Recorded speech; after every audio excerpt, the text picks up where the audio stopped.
All right. Well, hello, folks. Good afternoon from my side. I know it's a different time zones for folks that are joining today. Thank you for being here. We're going to get going in just a moment or two, but thank you for joining the NASPA Student Services Committee for our webinar today, Pipelines to Public Service in the U.S., Resources to Explore Local, Regional, and State Government Career Paths. We have folks from NIGP, Partnership for Public Service, and GovSkills joining us today. I'm going to allow them to introduce themselves, but I want to just give you a quick overview about how the session is going to go. We have a couple of members of our committee here that are going to be monitoring the chat to be able to try and help you if you have questions. What we're going to do is allow each of our speakers to have a few minutes just to go provide an overview of the services that their organization provide, resources that they use, and things that could benefit potential NASPA collaborators. And then we're going to allocate a lot of the second half of the session towards Q&A. So if you want to, please either hold questions, submit them into the chat, and then as we get later on, we'll have a little bit more open process where you can either unmute yourself, raise your hand. We'll do our best to facilitate that conversation as smoothly as possible. But anytime you have questions, before you forget them, feel free to use the chat, and we'll make sure we get those addressed as best as possible. So without much further ado, I wanted to get underway. And what I'll do from my side is each time we have a speaker from one of these organizations come up, we're going to pin them to the screen so you can see who's talking and then you know who they're referring to. And then later on after the session, we should be able to have a recording of this, and then we'll have access to the slide deck that we can share with NASPA for other folks should you have questions or requests. So let us get underway. All right. So again, we just went through the agenda here where each organization will introduce themselves, and then we'll go into that Q&A side. So let's start off with a quick poll. So if you can, using the chat feature, let us know what type of areas do your students and your graduates, do they go for internships, or when they graduate and they leave your programs, what are they pursuing? Is it a combination of these things? Do you see, of these 9 kind of subcategories, do you see a peak of interest in one particular area? Is it all the above? Using the chat, put in some of those numbers and let us know what types of responsibilities within government work some of your students may be pursuing after they graduate.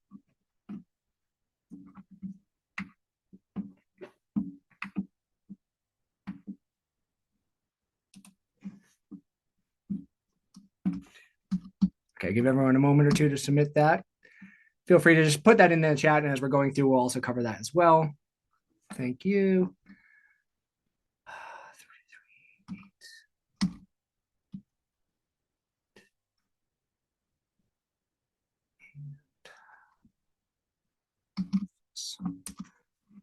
All right. Okay, well, the reason we're asking, right, is to figure out whether or not your particular student clientele that you're serving could be best suited for some of the resources that our organizations are hoping to provide.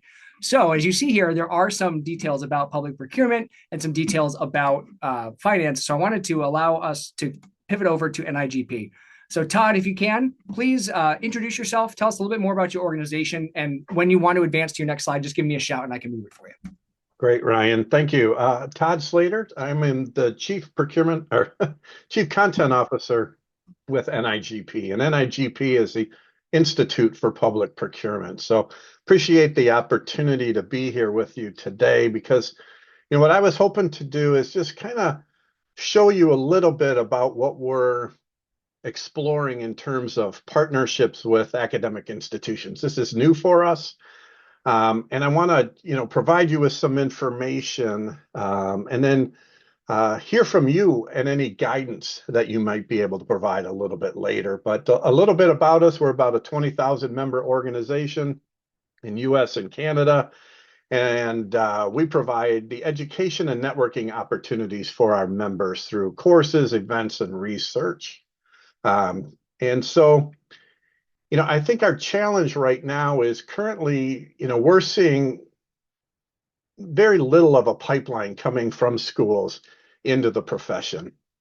And, you know, from our understanding, we also believe that there's kind of a lack of an awareness of the profession among students. So, you know, we're kind of turning our strategic focus to how do we specifically address this? And these are some of the ideas that we have currently. You know, how can we now get out on campus and do more campus and classroom outreach to bring up that awareness? How can we start an internship program so that maybe NIGP is that middle conduit between the government agencies and the academic institutions to help with that placement. How do we address and bring up our student memberships? We have student memberships, but very little are offered, actually. And then we've just started with research grants. This is maybe more for PhD students or those that are going on for various degrees. We're offering opportunities to write research projects in the area of public procurement. So if we go to the next slide, this just gives you a little bit more detail here on what we're kind of thinking about. And this is where a little bit later, I'd love to get your feedback and how I can work with you all a little bit more in these areas. So from an outreach perspective, I've worked with some institutions to bring our practitioners into the classroom. So how do we bring public procurement into the classroom to show them, what we're doing, learn about the career and the viability of it after graduation. I'd love to attend career fairs. We're attending a few career fairs now. I'm just starting to get into it. So how can I get on campus, again, to raise that visibility? And if there's an interest, we also see that a lot of public administration programs that, they're just not giving much airtime to public procurement. We have a lot of educational content that we can provide if that is an option. So that's from an outreach perspective, some of the things we're looking at. An internship program, we have a structured process in place. We would like to be, again, the conduit between the two groups. We can offer in-person, hybrid, virtual opportunities. We have access to over 2,500 government institutions that would love to, really bring in students for internships. So how do I best go and make that connection with all of you to make that work?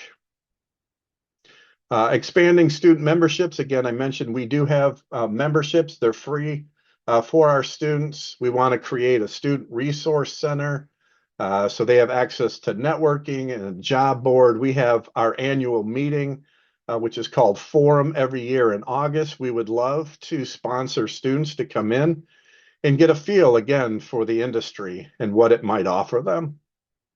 And then again, I mentioned research grants. There's funding opportunities. We're funding large studies. If they're grad students that are interested in or professors, this is an opportunity for us to fund their research. So, Ryan, those are just some of the things that we're currently looking at in the immediate future and how we can work with all of you to kind of raise the awareness of public procurement. Thank you for that, Todd. And like we mentioned before, we'll have the opportunity for folks on the call today to submit some suggestions for NIGP for their own efforts, perhaps find ways to say, hey, we're really looking for those types of resources and opportunities for students. Feel free to schedule a meeting with us, right? We want this conversation to also be potentially some matchmaking. And you say, hey, let's have another conversation. Todd reached out to me a couple months back, and here we are now, right? And we got involved with this. And I would like to see both any of our organizations be able to make that kind of progress after today's call. So thank you, Todd. We'll come back to some of these slides during our Q&A session, but we'll keep moving forward from here. So thank you. Oh, again, we'll come back to this particular slide when we go to the Q&A. So thanks for that. All righty. Now, going back to that poll question, let's go in and you can utilize the chat for all of our folks on the call. Again, thinking about not necessarily the functional areas, if you will, within government, but just types of government organizations. I know that this could be painted with a bit of a broad brush depending on your organizational type and where you may be located. But what type of government organizations do your students pursue opportunities with? Look at the options here: municipalities, county, state, federal, private, or like kind of the government affairs side from the external, or maybe into the international context. Feel free to put into the chat some of your answers there, please. And if all it works, put all. Great. Okay. I see a lot of alls, a lot of on the 4, 5, 6 side. I don't know if any of you folks feel the same sort of thing, but here at Connecticut, and I work at the University of Connecticut in the Northeast, we actually don't have county government in our small little state. we have councils of government, which essentially serve as similar properties. So if you asked us where our students go for county government, I would say very few, because we actually don't have that even as an option for us. So thank you all for participating there. And yes, I see that note there, Beth, more 1, 2, and 3 given the federal marketplace, which is hyper relevant to what we're about to talk about. So want to move on over to Partnership for Public Service. And we have Kristen Carroll with us today. So Kristen, please take it away. Thank you, and hi everyone. I'm Kristen Carroll. I'm a manager on the Workforce Programs team at the Partnership for Public Service. I believe several of you are familiar with us. Hi Denise, hi Dwayne, who are longtime partners with the partnership, but hope that you will also check out our resources. So we are a nonprofit, nonpartisan organization that is dedicated to building a better government and a stronger democracy. We are based in person in Washington, D.C., and I sit specifically on our Call to Serve network team. And our Call to Serve team does exactly what I'm here to do today. We connect with hundreds of colleges and universities, community colleges, tribal colleges, HBCUs across the country to promote public service and help recruit the next generation of public servants. If you are at all familiar with the partnership, we were founded in 2001, and for our first 24 years, we focused particularly on federal government. That changed in 2025. So if you were wondering, why are we here today if we specifically work on federal, and this is more centered around state and local government, we are moving into that space. On the next slide, just a bit more about us for those who might not be as familiar. It will show our four priority areas. And Ryan, whenever you're able to advance would be great. But I'm sorry, I got ahead of myself. I do like to mention our teams, even though this is focused on state, local government. Nonprofits are always an option as well. Prior to coming to the partnership, worked in higher education for 12 years in career development and employer relations specifically. So we always want to keep our options open, right, when we're working with students and their career possibilities. So I love this slide just to demonstrate the wide range of roles. This is how we get our work done. This is our people, from development to our AI Center for Government to communications and our public policy and stakeholder engagement team, who work heavily on the legislative side and with our policymakers on the Hill. So it really takes the village to get this work done. So always continuing to think about ways that our students can get involved in nonprofits and NGOs as well. And then the next slide should be what I was referring to with our 4 priority areas. I always like to say that we recruit, retain, and engage the next generation of public servants. I think that's just the most straightforward way to talk about our work, and I really sit on that recruitment side. We can go to the next slide. So how do we do this? How do we help recruit the next generation of public servants? We have a lot of resources, and gogovernment.org is our hub for all of those resources, for PDF guides, for information about how to enter government, how to structure a resume, the different career paths and career areas that are available to you. Something I'm really excited to share, if you have been to GoGovernment before, if you've been utilizing it for years, thank you. But you know that it is focused on federal government specifically. We recently received a grant that is helping us overhaul GoGovernment to include the state government pieces that we are missing as the partnership has pivoted to include state and local government. So that is coming. It will relaunch by end of 2026. We are working with a contractor and consultant right now on all of the web design. We're copy editing everything. We're adding new content. I see lots of positive feedback coming in, so I'm glad you're all excited for that.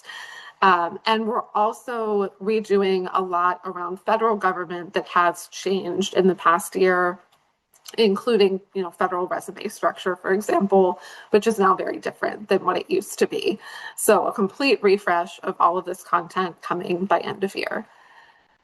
And on the next slide, Wanted to highlight ways that we are working with state government specifically. So we also received a grant to work with the California Government Operations Agency to help promote public service and specifically state careers for the state of California. So we are really hoping this becomes a pilot of ways that we could work with other state governments. We were approached by the state of California. They had a funder who was interested in this work, and then we are able to execute. So we're currently working with 39 different departments or agencies across the state, and just really understanding the work that they're doing, how they're hiring, how they're working with schools and universities in California to recruit, you know, difficulties that they're having reaching their desired audience. We've been holding focus groups with state employees as well as career services professionals and faculty in schools based in California, and also students who are natives to California, trying to understand their experiences with accessing state government. Again, we hope this is a pilot program we can apply to other states as we build up this work. We are also doing a public service roadshow specifically in the Bay Area this spring.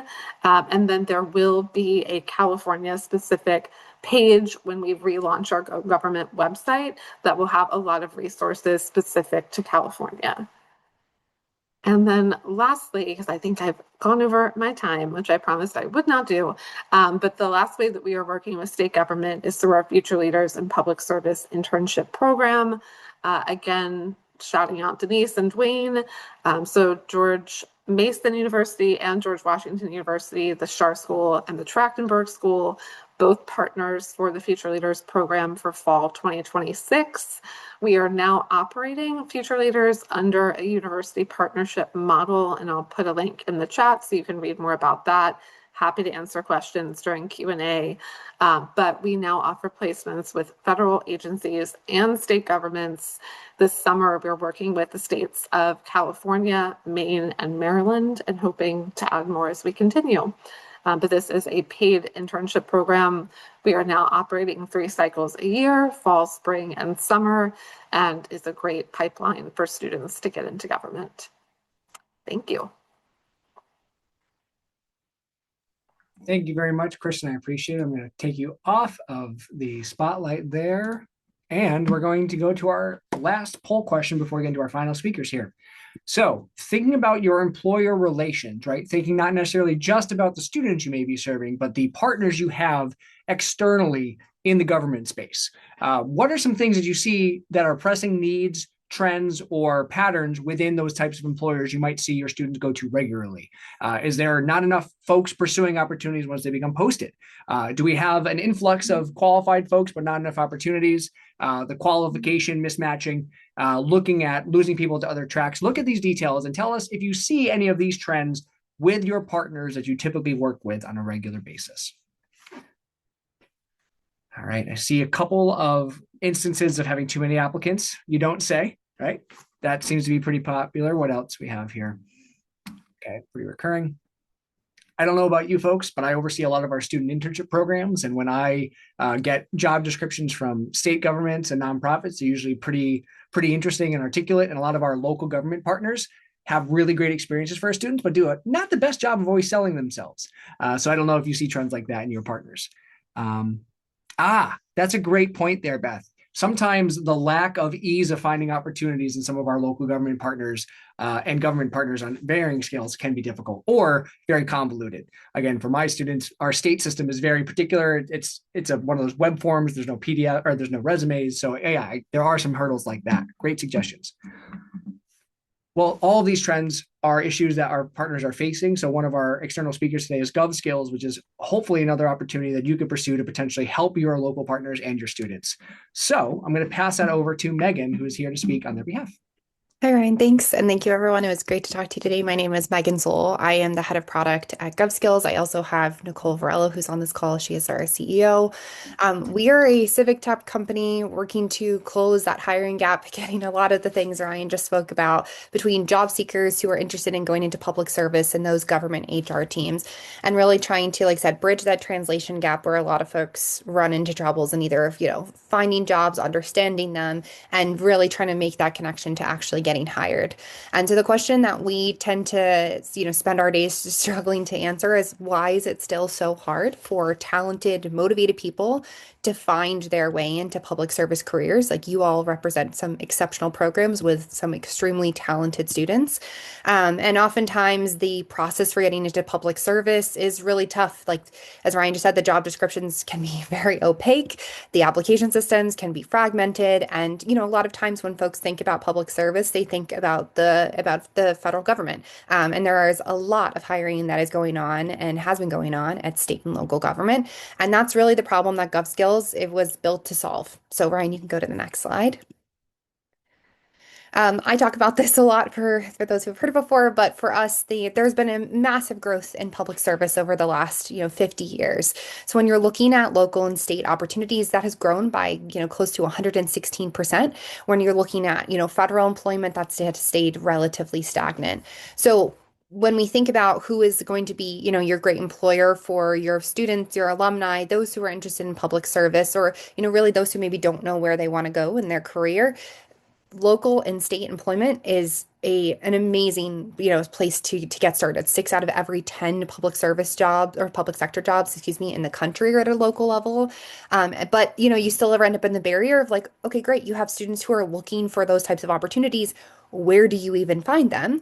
There are thousands of municipal job sites. They are all, all over the place, have their own URLs, have their own way of, presenting their jobs, have a different process for hiring, have different names. A budget analyst in one county might be called a fiscal officer in another, and you have to be able to support your students in trying to navigate all of that. And that is so nearly impossible to try to do that at scale and help as many students as possible. And really, for us, it's not just expanding that for those who are interested in public service, but those generally who might be great candidates and have never thought about a career in public service, but just do not even know where to begin because it feels like a really big hurdle.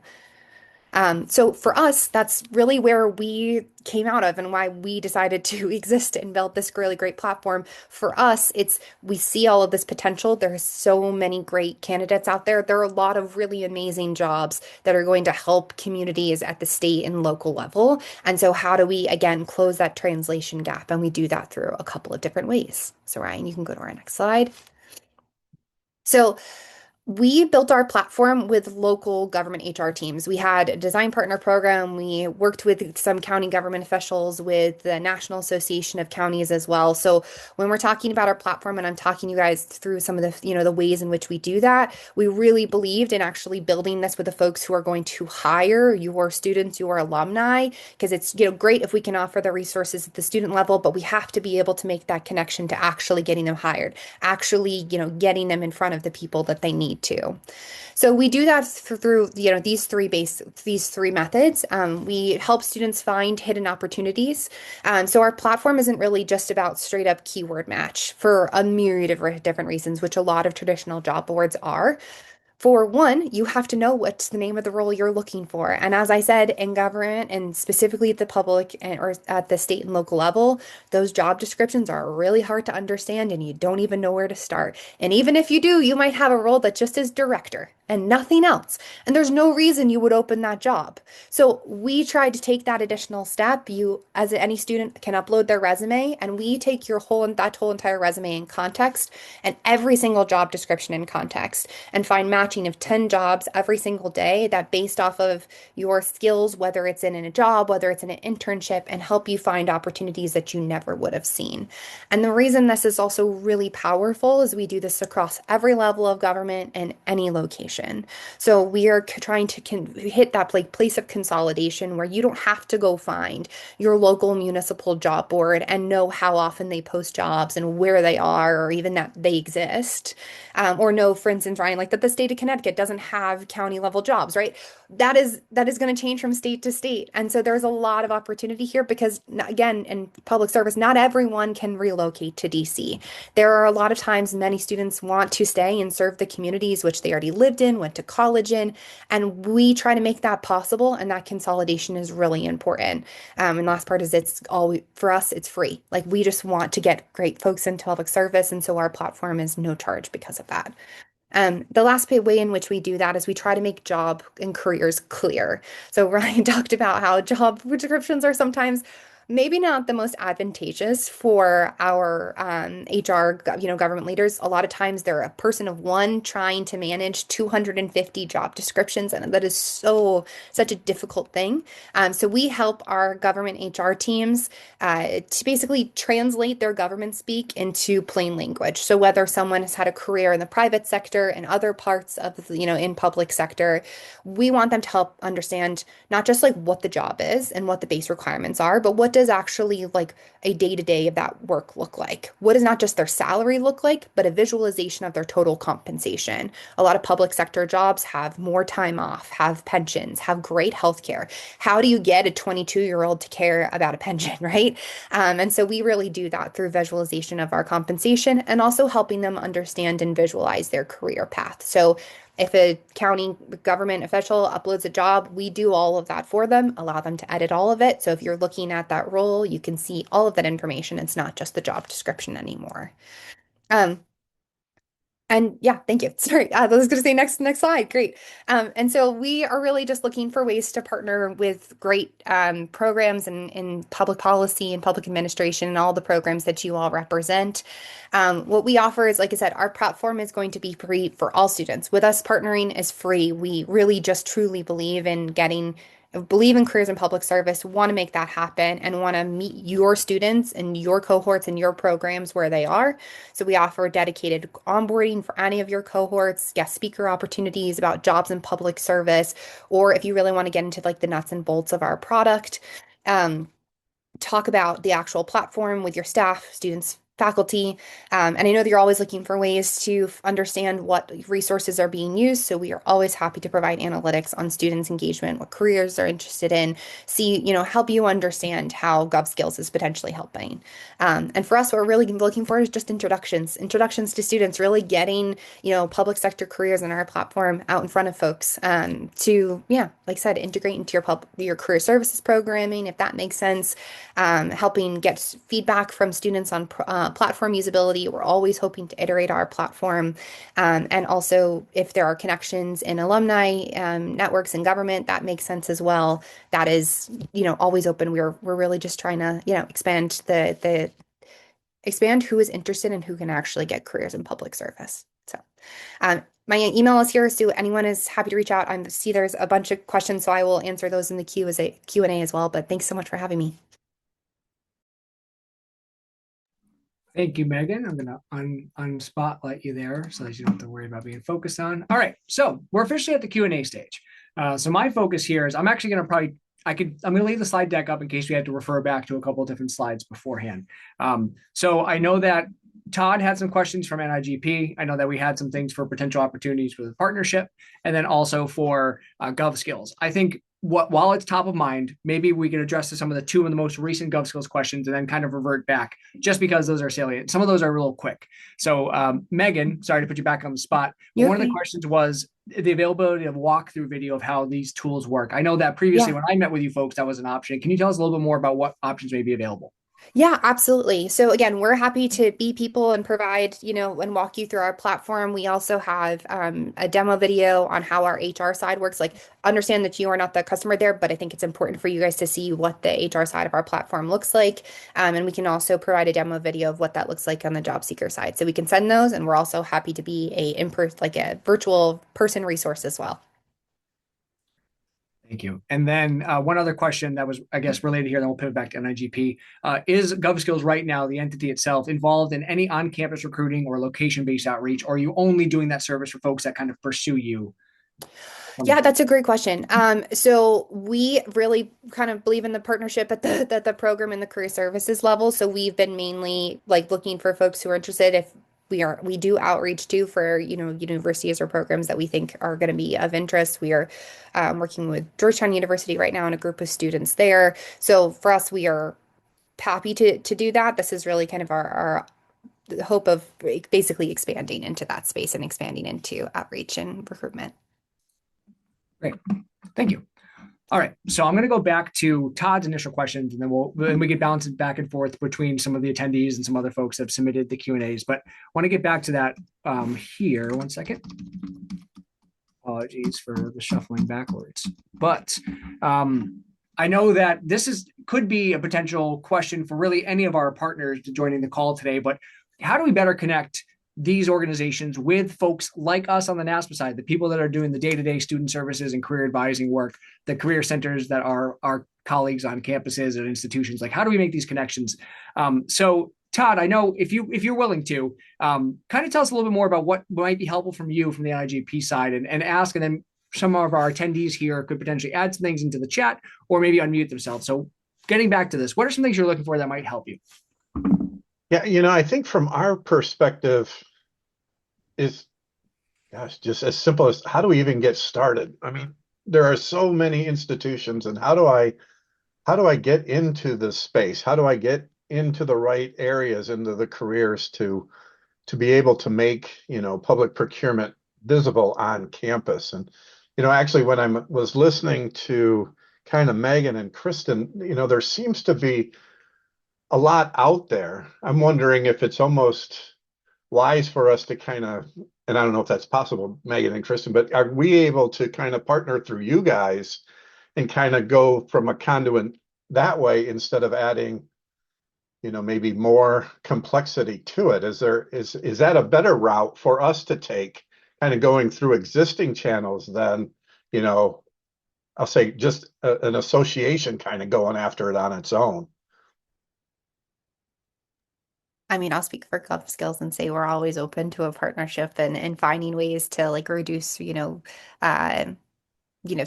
creating something out of net new when there's lots of resources that exist. So, yeah, absolutely. Same would be open to continuing the conversation offline, thinking about how we can tap into our existing channels as well. Yeah, I mean, that would be great, because I know, Ryan, when I reached out to you, I was just, I'm kind of knocking on doors right now, and that's a lot of doors to knock on out there. And so it's been kind of a challenge. So how do I scale appropriately? So any thoughts or advice in that space would be interesting, because a lot of your comments resonated with me. Unclear job descriptions. I mean, they have titles. There could be 5 roles, but 80 job descriptions, and I think that confusion, we see that, right? And so how do I clear that? So thinking, and thank you, Todd. And for the folks that are joining us from NASPA institutions, right? Thinking about I can only imagine those of you that do maybe similar roles to me or do other parts of student services, you're probably getting cold call kind of sales style emails from organizations all the time. Hey, come do this AI tool. Hey, it'd be great if you want these contacts in this CRM platform. Here's another career tool for your school. Like, I know you probably get those all the time. Can you all think, and even if you want to just use the chat, is there a better outreach than just those kind of cold call emails? Is there ways for, like, I know that the partnership, the public service roadshow, I know going to campus physically has been effective in the past, but that might be limited. Thinking from our members that are joining the call, right, to help trying to raise all of our ships here, what are some ways that organizations, whether it's NIGP, the partnership, or GovSkills, what are suggestions that you think would help make progress to some of your own institutions? One thing from my side was, hey, based on my role, let me tell Todd about what we do for our students, but let me try and loop them in for an effort like this. Open to ideas too. Any suggestions for NIGP or anybody else looking to build relationships with our NASPA institutions? Hey, Ryan, this is Josh. I'll take a stab at that one, if that's okay. By all means, go for it, Josh. Yeah, so happy Wednesday, everyone. My name is Josh Diosimino, Executive Director of the PPI program, Public Policy International Affairs program. And we are a national nonprofit, almost 50 years old, creating pathways for first-gen, low-income, underrepresented students. And to answer your question more specifically, Todd, I do think one of the best ways to scale entry points is really trying to think about meeting the students where they're at. I think trying to think creatively around national conferences, around career fairs, graduate school expositions. I know we're hosting one. We host one every summer. More than happy to connect with you and extend an invitation. But there are regional conferences that are happening. ASPA is happening here in Southern California in a couple of weeks. There's a National Forum for Black Public Administrators happening in Philly in a couple of weeks. There is the Social Equity Leadership Conference happening at Rutgers in May. There are just a number of different regional conferences where, in partnership with you all, I think it'll be really interesting. I would love to talk to Kristen about this because I'm based here in California, but trying to kind of think about scalability and partnerships, right? Trying to not duplicate the wheel when there's so much happening, for example, here in California, that Kristen shared a bunch of brilliant ideas that are happening here in California that one, I wasn't aware of, but two, after this call, I'm going to hit her up and be like, hey, I'm in contact with some other folks. Like, how do we collaborate on this? And I think to really answer your question specifically, Todd, it's about synergies. I think creating spaces and where I think NASPA, APAM, and others, ASPA and ASPIA, they create these opportunities through webinars where we start to build communities. So I'm appreciative not only of NASPA, but folks at the National Academy. They create these unique networking opportunities. This is where the synergy and the networking happens. That's great, Josh. Thank you. Yes, thank you there, Josh. And Rachel, you can go next. I have something in the chat that I think is a good suggestion. We'll talk about that in a moment, but go ahead, Rachel. Yeah, absolutely. Thank you. Hi, everybody. I'm Rachel Dubois. I'm the Director of Career Services at NYU Wagner. And to Ryan's point, I do get a lot of cold call outreach from different platforms and AI tools and things like that. And I am much more likely to follow up on things if I know that some of my colleagues, even folks in this room, have used them before. So if you have people who can vouch for you or say, oh, we work with, like if somebody said, oh, I work with Allison at UNC, I'd be like, oh, all right, that's interesting. I know Allison does good work. Like, I'm curious about that. So finding the partners that are in similar professional networks, and then if you're able to use them as references or ambassadors or whatever it might be, I'm much more likely to be responsive to things that I know my colleagues have found helpful and successful as well. So real quick, Rachel, just to put it in clear action, I just saw Nicole's face. We have partnered with Nicole and GovSkills last year. It's good to see her smiling face. It didn't connect the dots. And I'm like, oh my gosh, yes. So Todd, here's an example where we had a connection point in DC. We got in touch with Nicole. We loved Nicole's platform and we put her front and center at our expo last year and the students loved it, right? So this is where simple collaboration, networking, to Rachel's point, I just wanted to put a fine point on that and saying that's how real-time magic happens. And we had so much fun at your conference. Oh, love it. See, thanks for the little testimonial. That was not paid. That was not solicited. But yeah, thank you so much, Megan. We appreciate it. Of course. Yeah, don't worry, Josh. Megan will send you that invoice after this call. Yeah, absolutely. Awesome. I saw Invoices in the mail. a great point from Christine Thompson in the chat. And I think this is a good suggestion too. And whether this is for NIGP or any of our other organizations on the call, not just thinking about the different types of organizations and the types of institutions that may be sourcing the type of talent and people going into these fields. So thinking about not just flagship institutions, but and not to diminish this, but state college systems, city college systems, community college systems. Are there ways to offer opportunities there? Because a lot of times the big partnerships are probably going towards larger institutions that people may assume have larger funding capacities to help with that partnership. But you might actually be able to get more traction with leads, individuals, people who want to engage at those other organizations because they may not be tapped for those types of partnerships. So, Christine, if you're willing, you don't have to. If you wanted to share more in depth, do you have any suggestions on or more content to share there beyond what I just kind of tried to recap?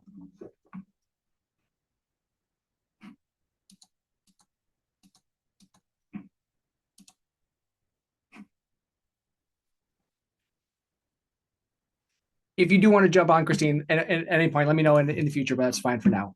So at this point, thank you, NIGP, for being the focus of the conversation. But I want to go back more so just to kind of the overall Q&A elements. Do we have other questions for any of our speakers here or conversation points that might be worthwhile for everybody that's on the call? Anybody that has questions about learning more about, like we asked before, does GovSkills have a video platform? Hey, partnership, what other states are you trying out besides California? Like, this is the opportunity to ask in these group conversations, because that might spur some other follow-up as well. So please feel free to either raise your hand, unmute yourself, or use the chat. Do we have any other questions for our external partner groups here from our NASPA institutions? I'll give everyone a moment.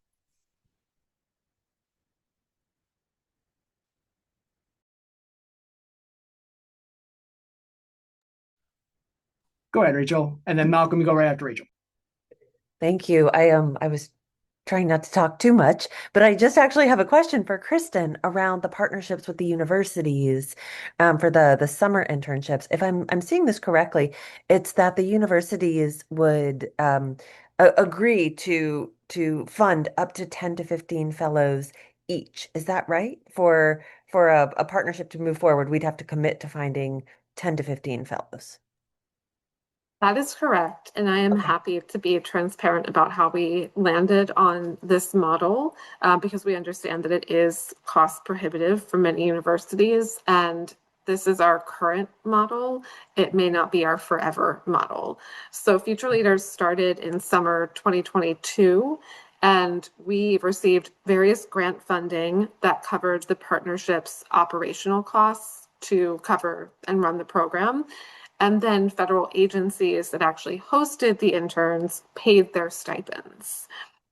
In 2025, there was a lot, budgets were cut Mhm. and federal agencies were no longer in the position to pay for stipends. So we Right. had to figure out how can we believe in this program, we want to keep it operational, how can we sustain it? And thank you, Dwayne, for putting in the chat that he's happy to speak about the program. We have worked with the Shar School, I believe, since fall 2023 was our first cohort working with them. They have been a longtime outstanding partner, and we really built the university partner model off of our work with the Shar School, who were already funding 10 internship spots per fall, sometimes in the spring as well, or the students would just continue and extend into other semesters. So that is why we landed on this university partner model, where currently, yes, the university would commit for summer to funding a minimum of 10 interns at $5,000 each. And I thank again you. note, yeah. That's helpful. And I just have like one quick follow-up question, which is I know at the federal level it would be much more challenging for our students to get internships. But is there any flexibility at the state and local level for you to take people who are not US citizens? So for example, our international students have a pretty easy time getting jobs in New York City government. Is there any flexibility there if we were looking at local opportunities?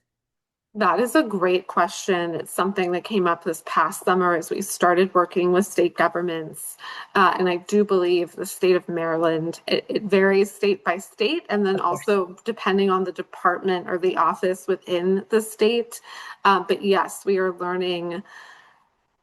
For summer 2026, we did keep it to you had to be a US citizen, but we are in active conversation about adjusting that requirement moving forward as we continue to work with states and they are able to provide that flexibility.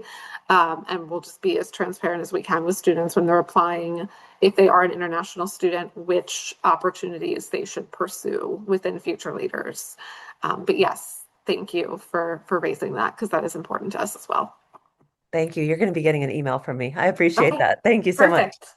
Great questions. Malcolm, go ahead. Hello, everyone. My name is Malcolm Oliver. I'm at Thomas Edison State University, which is we focus on adult learners. Most of my students are in service, high military population, state and local government, and nonprofits.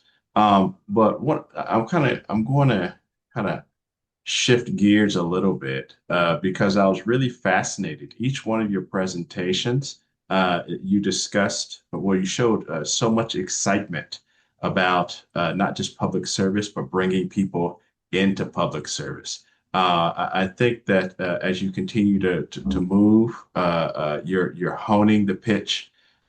You're bringing people into this field, which is admirable, but it's a tough business, especially at this time. And I know that as a faculty of public administration, people look at the headlines and the what's going on at the federal level and things of that nature. What are some, and this leads up to my my my question. What are some of the things that you've been doing, or some of the narratives that you've been putting together to bring people in to public service, especially at this time?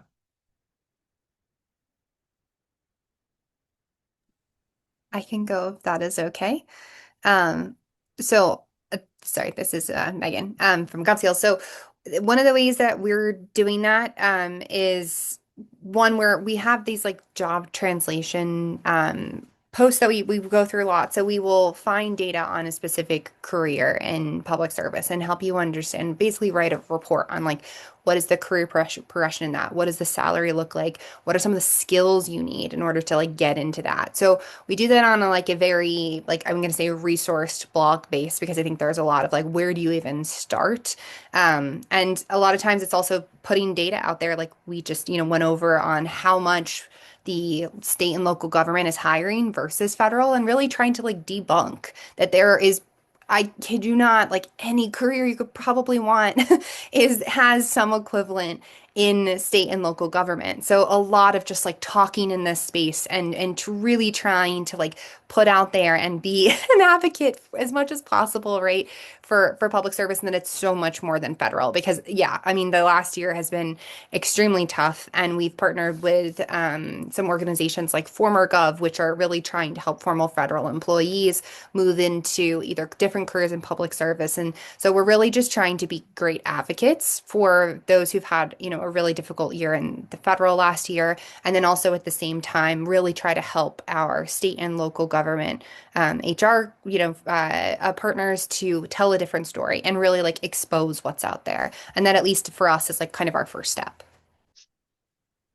Yeah, and I think Thank just you. if I can just go off of Megan, Malcolm, very similar. We're changing our message in the way we're communicating, specifically around public procurement, and that it is a great profession to go into, very mission oriented. If you want to serve the community, your education, I just don't think when they think procurement, they're not thinking ultimately what the mission is delivering for them, police, education, right? And what I have heard, I've been here 8 years, and for ongoing, even prior to me, it was always, well, I fell into public procurement. It was kind of like I fell into it. I didn't really pick it. So it wasn't seen in the light that we are changing our message. We want it to be a profession of choice, for students and professionals. So that's why, we're trying to elevate, continuing to elevate the profession and so we're changing all of our messaging. And that's now where we want to get out in front and have these students realize this is a great profession and a lifetime opportunity for them. Really quickly, Thank just you, for the John. sake of time, just because we have two more people that have questions here. I just want to make sure we get to them before we get to that. So if we have time to revert back to this conversation, we will. But I want to go over Avani. I'll get to you next. But Christine, did you want to speak to the comment you had before? Yeah, I wanted to speak to that. Thank you, and thanks everyone for sharing the information on your organizations. The last point about the strategies. There are three groups worth considering, and some of this touches on my comment. But alumni and current grad students, especially those in online programs, they're currently working in public sector roles. Some of them are currently working in public sector roles, either part-time or full-time, and maybe looking for better opportunities. Community colleges, of course, serve people already embedded in local government, oftentimes. And then nonprofits working in higher ed that could be a possible pipeline. I think that's an untapped space for these kinds of partnerships.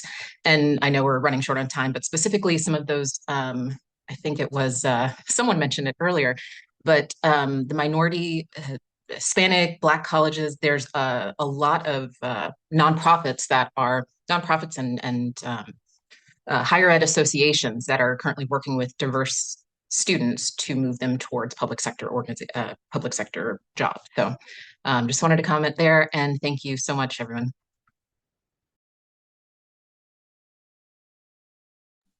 Thank you for that, Christine. Good suggestions. And I think that is a worthwhile angles to pursue also, right? Thinking about the pockets of students and institutions and working professionals, non-traditional students, the type of people we want to reach, there's going to be convoluted and different ways to reach them, and there won't be one size fits all. So thank you for those suggestions. Very helpful. Avani, if you will, please unmute yourself and let us know what questions you have. Yes, hi, I'm Avani. I'm a second year at Oregon State. So I was actually kind of wondering, I really love the idea of like doing internships with you guys. I think it would be really fascinating for something I want to do as a future career. But I was kind of wondering, since Oregon State does fall on the quarter system versus the semester system, I was wondering if there's a way for me to like do these internships over the summer.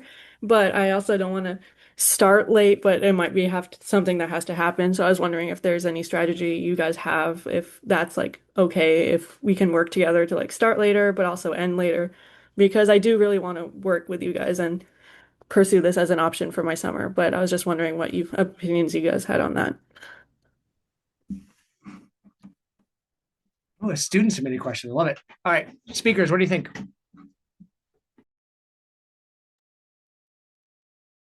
I can go first and speak to our general timeline. So we have 3 cycles of the Future Leaders in Public Service internship program. They run on traditional academic year cycles, so fall cohort, September to December, spring, January to April, summer, June through August. So it would depend on the location of your internship placement. Increasingly in federal government, it's challenging to have a fully remote internship. I would say state as well, because of return to office requirements. So we find that most internships are in person or hybrid. So most likely, if you're based in Oregon, you'd be looking at a summer placement where you would have to most likely relocate to the internship, whether that was in the DMV area or another state that we're working with, or a federal field office somewhere in the country. So I can't speak to specific of start and end dates of your quarter system, but we are always happy to work with students as much as possible to accommodate. And I would just check out our website, get in touch with us if you have specific questions around timing. Perfect. Thank you so much.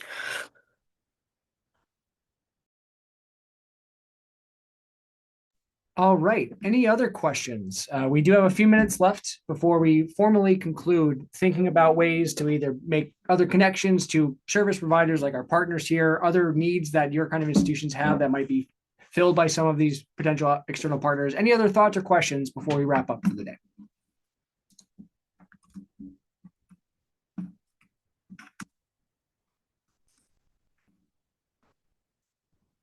Let's see here.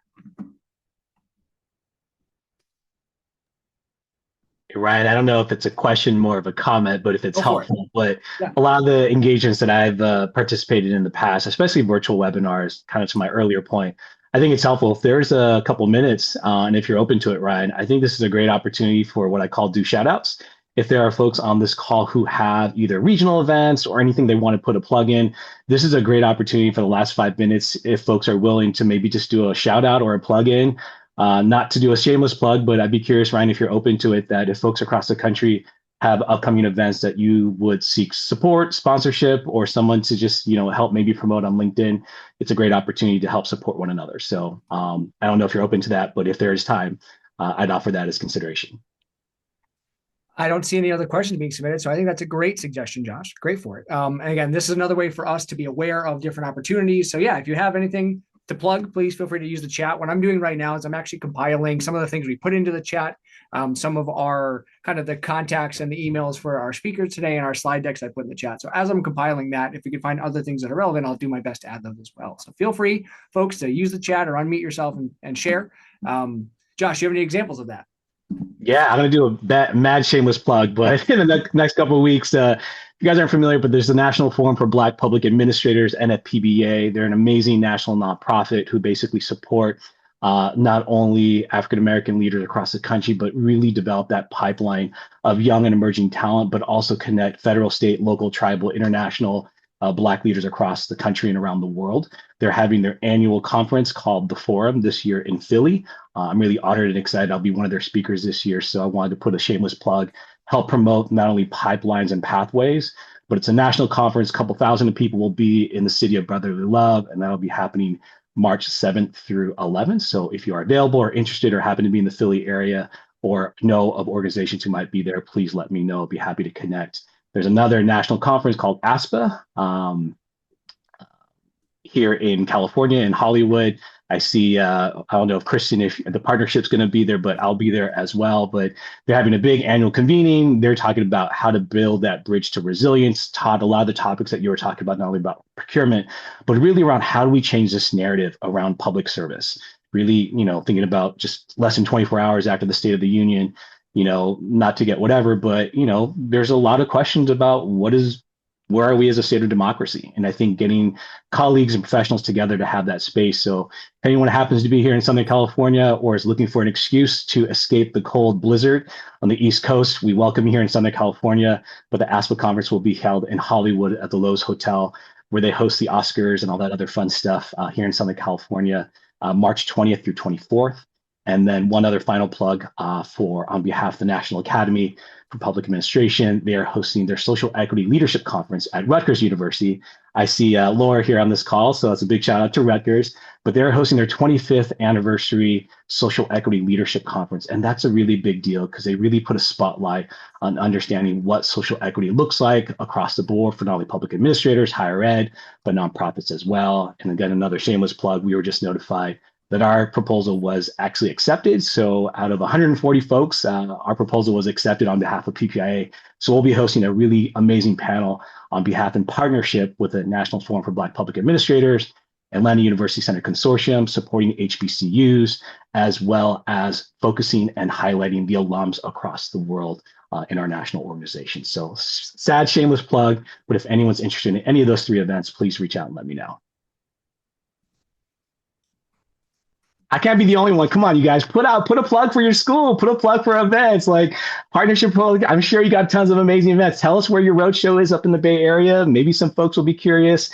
Allison, I know we need to connect from UNC. There were some other folks who connected with us a couple of weeks ago on the call with Crystal from NASPA. So I know I have you in my inbox that I need to hit up. Malcolm, I'd love to hear a little bit more about some of the events that you have on with the adult learners. So I hope that you all see this energy in action right now. This is how we collaborate. This is how we build and uplift our community. Point there. I will shamelessly plug an organization that we love. Former Gov is a partner of ours. They're run by two really lovely people, Brian Levine and Max Ling.